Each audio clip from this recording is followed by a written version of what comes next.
Welcome to BODS Mayhem Hour, your source for all hard rock, heavy metal, new metal, alternative, punk, horror punk, hardcore, rock, and all local bands, with your host, John the Bod, a.k.a. the Bodfather. Hey, this is Andy from Combichrist. Thank you for listening. You're listening to BODS Mayhem Hour. The views and opinions of the guest do not necessarily reflect the views and opinions of BODS Mayhem Radio Network, its staff, affiliates, or sponsors. Parental discretion is advised. Welcome to BODS Mayhem Radio Network.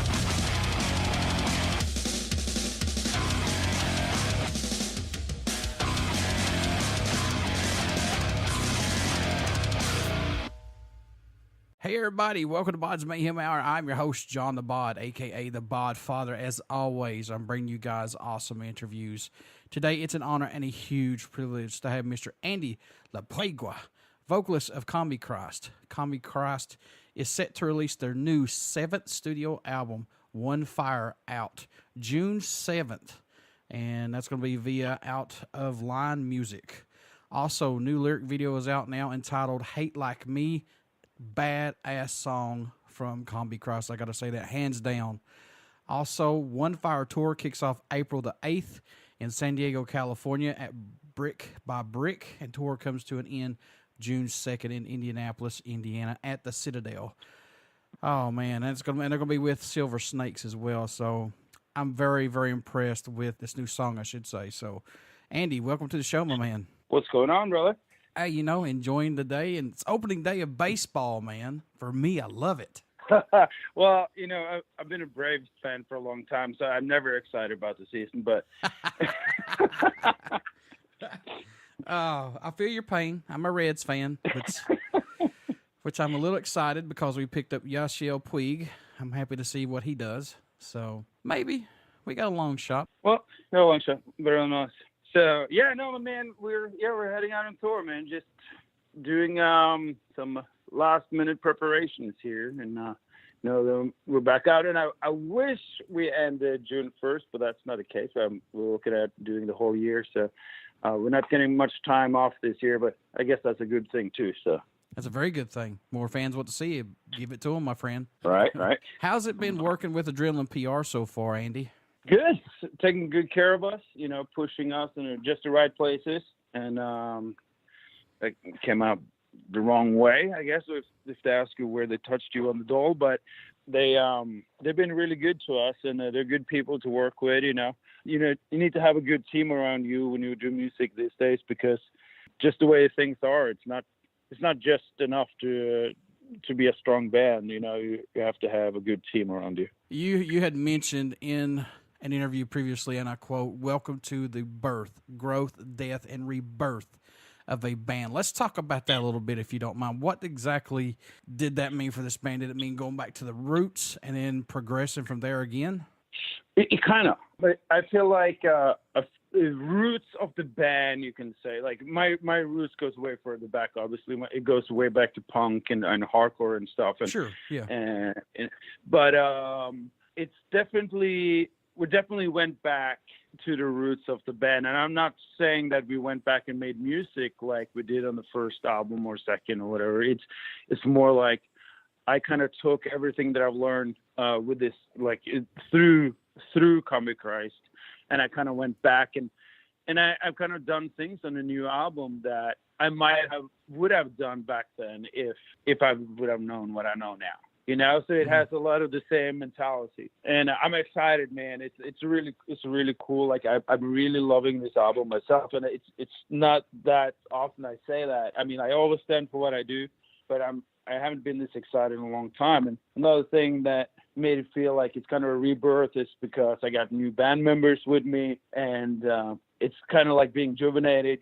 Like you have new blood coming in, and they're all really excited, and yeah, man, it's a good time. Now, you guys have released a music video, like I said, for Hate Like Me. Was it hard to choose between the current set of songs on this album, which one would be a single or a video? And what did you want that first song to say for Combichrist, and especially for the ones who have not heard your music yet? What do you hope that they get from it?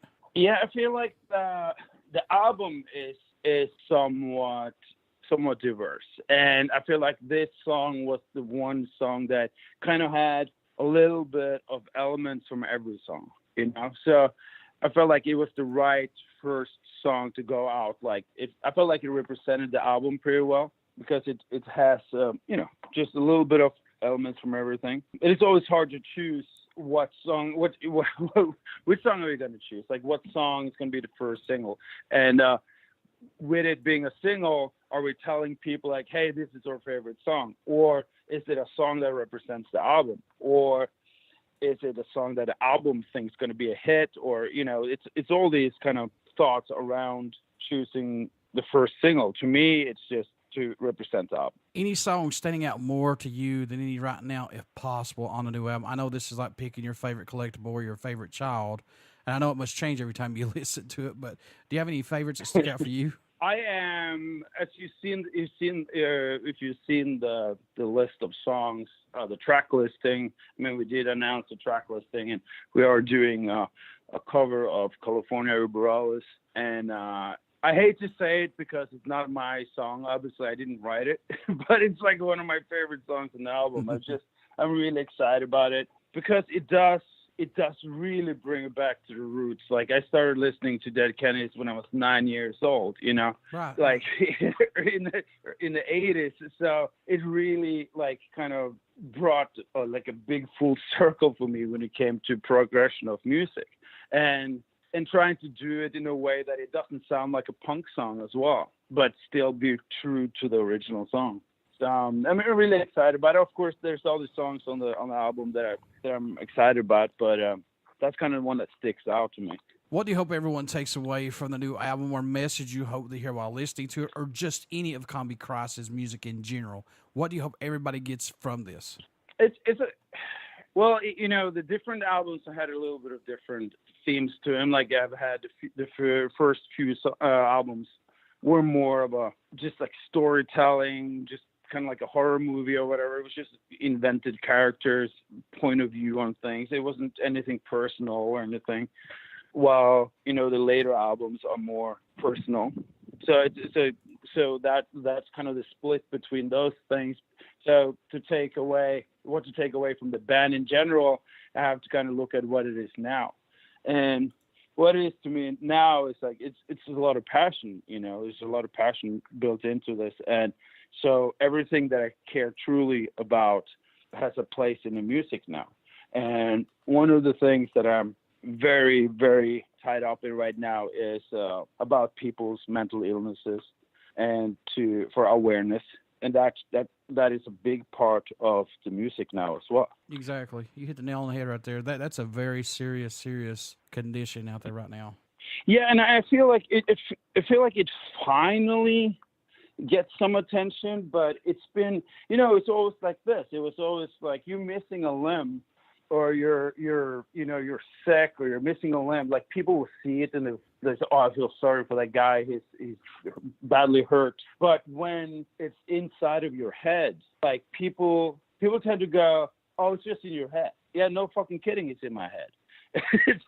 That's why you don't see it. Like, and it's so severe. Like, there's really a lot of these things. There are no treatments, So but we need to put some focus on it, and we need to take it seriously. I agree totally with you, because it's not just, celebrities. It's everybody out there who has this. Oh, yeah, exactly. People that you're close to's had it, and people I know that I'm close to have had it and passed away from it. And it's just something, man, that I wish that people would take time and just listen and see those attributes, see those characteristics, and say, well, wait a minute, something else is going on. Help those folks out, man. That's it. That's all you got to do. Just listen. And it's not only the people that pass on us; it's the people who live their whole lives with it and never even speak up about it because they're afraid that people are going to look at them weird. Exactly. And there's people that are pushed out of our society somewhat because they're different, but they don't mean to be. There's so many different levels of mental illness. It's not just depression and being suicidal. It's so many levels, and it's just touring and speaking openly about this. I always encourage anyone who has anything to talk about to come and talk to me about it. and regardless of what it is. And because it's important to listen. More than anything, it's more important to listen than to say something. Right, exactly. Andy, who did the artwork for the album, my man? It's this guy named Deka. He's from Indonesia. He's awesome. I had him. He did a couple of things for me for Death Rod, my hot rod motorcycle company, and I was just so blown away with his work, man. So I gave him somewhat, like, I just told him, like, hey, I kind of want this and a little bit of this. And when he sent me the sketch of it, it was like he just sketched it straight out of my head. It was awesome. So he's definitely a good dude. Yeah, I want to give a little shout out to the artist because, like I've always said in all of my interviews, they don't get enough credit for what they do. No, that's true. That's true. Did you produce this album, Andy, or who produced it for you guys? I produced it. Okay, that's what I thought. I've produced, I've produced every album that we've done, with the exception of This Is Where Death Begins, where I co-produced it with Umi Kapal from for Filter. And I love how that came out, but it lost kind of that little touch that I always had on it because it was just me. And I'm not saying it was better or worse. it's just that little thing that I knew I did it, and I did it my way. And maybe it could have been better if somebody else would have done it, but they didn't. And it did end up the way it did. And that's kind of the reason why I went back to producing this album again myself. I just really wanted to get back to that feeling and accomplishments of doing everything. I did work with a couple of people on this album, guest artist Daniel Meyer from How Job.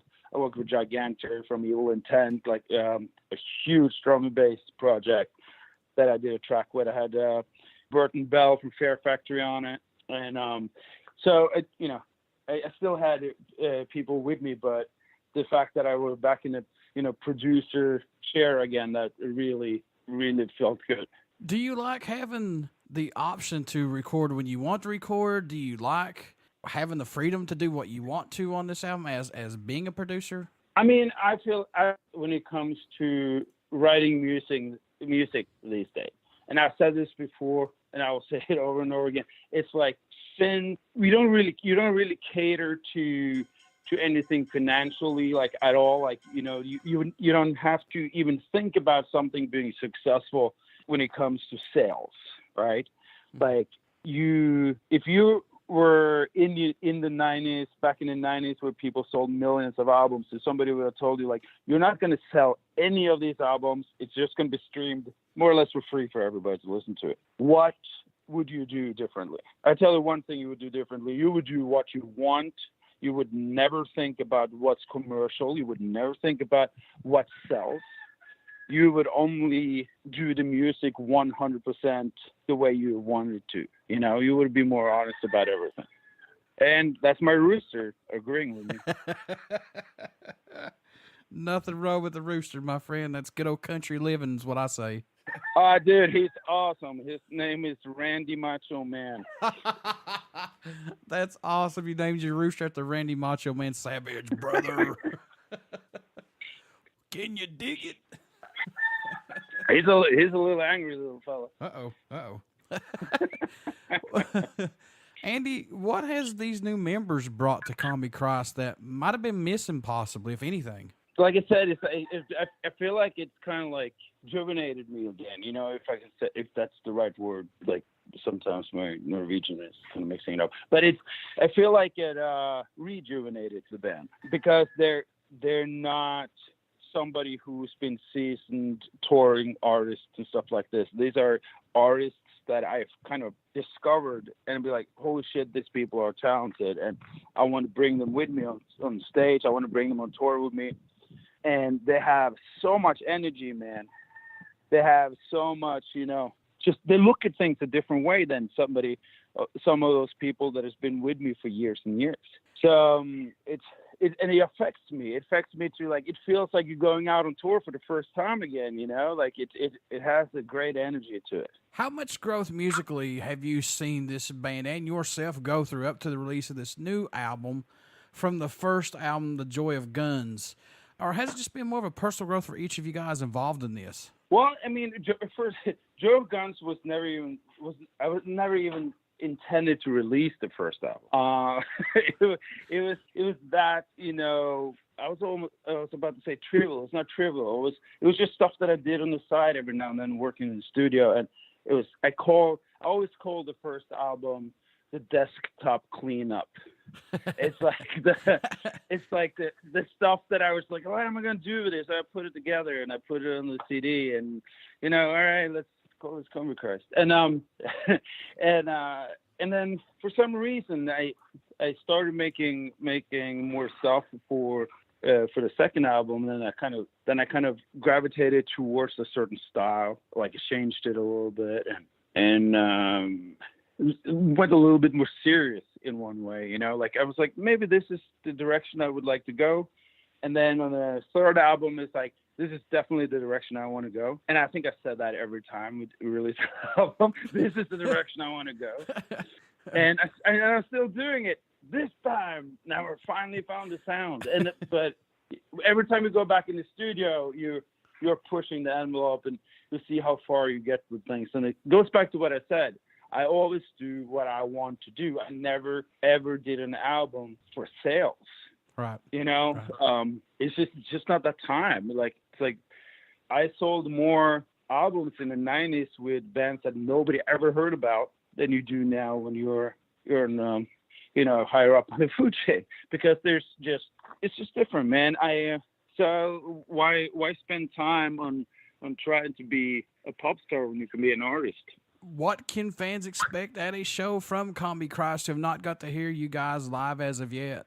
I don't know how to explain it. There's just something when we play it live. There's the energy, and I'm not taking all the credit. There's an energy between us and the fans that is awesome. And I also have imprinted in my brain that every time you go on stage, you got to play like it's the last time you ever play. And if I walk off stage and I'm able to stand up and talk immediately, then I have not done my job. In your own opinion, what does Combichrist bring to the table for music that's not out there as of right now? I know no one's reinventing the wheel, but there's some fresh new stuff coming out. But what does Combichrist bring to the table? It's a good question. I mean, it is Combichrist. You know, it is different. I'm not saying, like you said, nobody's reinventing the wheel here. But we are unique in the shape of being who we are.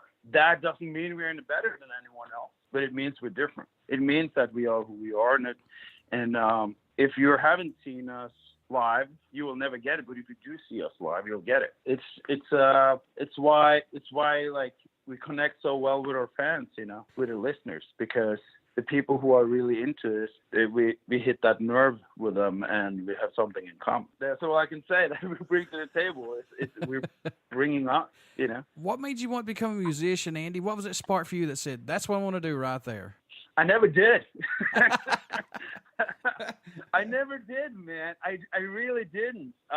It's just been there the whole time. We just played, like, we never had, like, when I say we, like, all my friends and I, we never had any plans or any dreams. You know, we never wanted to be rock stars. We never wanted to be, you know, famous.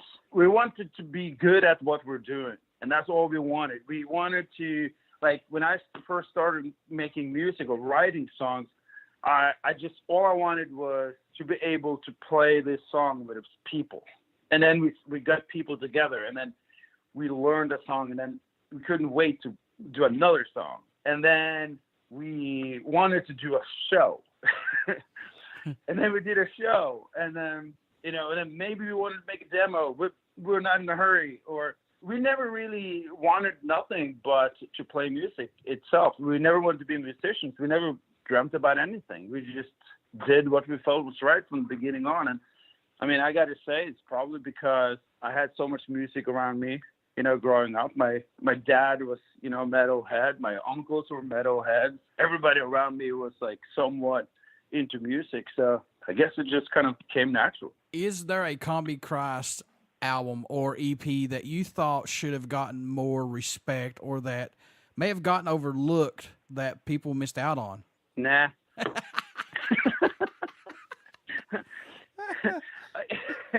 I'm honest, man. It's like, Hey, it's like, that's it's fine. just like, if people, I always say, it's like, if people don't like it, it's just because it wasn't for them. So I'm not the one who's going to be like, you should have liked this because this should have been for you. No, but it is like, if you don't like it, man, it's just not for you. It's okay. And it's totally okay with me.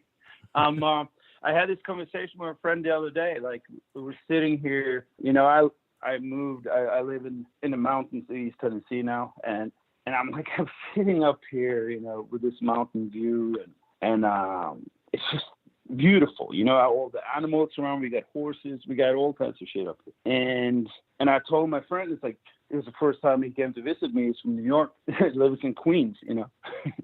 and we're sitting here and he go, now I understand why you don't give a fuck about what people think about the band.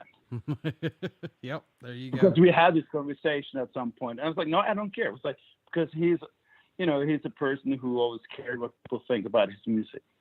And I was like, I don't care. And he's like, how can you not care? I was like, I don't care. And he looks out and was like, now I know why you don't care. You have other shit to worry about. Yep. You know? I tell you, man, when you live in the hills of eastern Kentucky or the eastern part of the United States and those beautiful mountains and the scenery and stuff, and what it entails is just breathtaking. I live in eastern Kentucky, so I know what you mean. It's beautiful, some areas and stuff. So, yeah. Yep. You just get lost, man. Just, you put things in perspective. You know what I mean? It's like, I don't have to have everybody like what I'm doing. Like, I have other things in life that I appreciate, and the one thing that is great about music and what's great about the true fans of the band and the true fans of my music is that we have something in common. We have something that connects us. And if you don't feel that, it's okay, because you probably have that with someone else. And it's okay. I don't have to have that with everyone. It is not for everyone, you know? Is there a country that stands out or shocks you that Combichrist gets support from, or the music gets played, possibly? Well, I guess you could say that, like, when you see fans are going crazy about things like Brazil, and I was like, I've never even been to Brazil. And then, of course, that's why they keep saying come to Brazil, because we never come.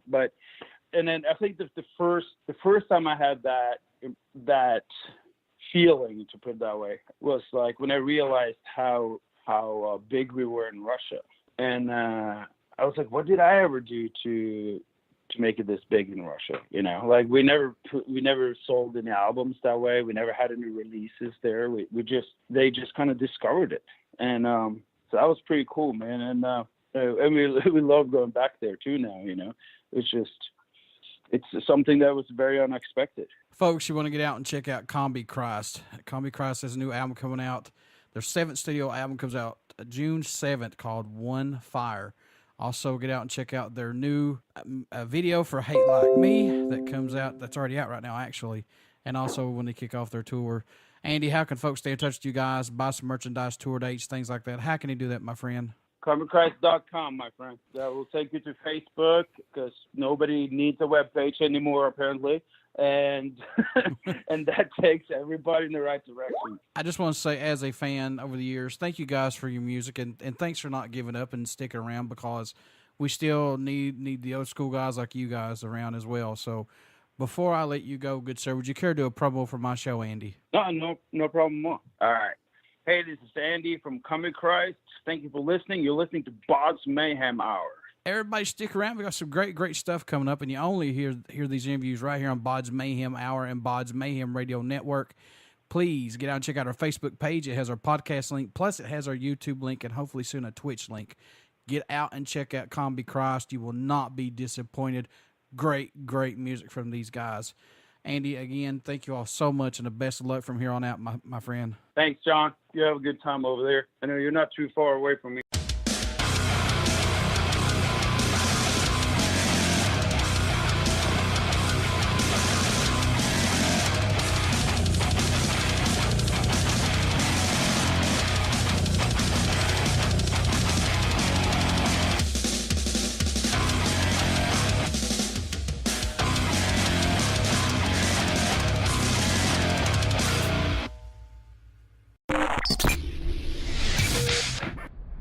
listening to BODS Mayhem Hour.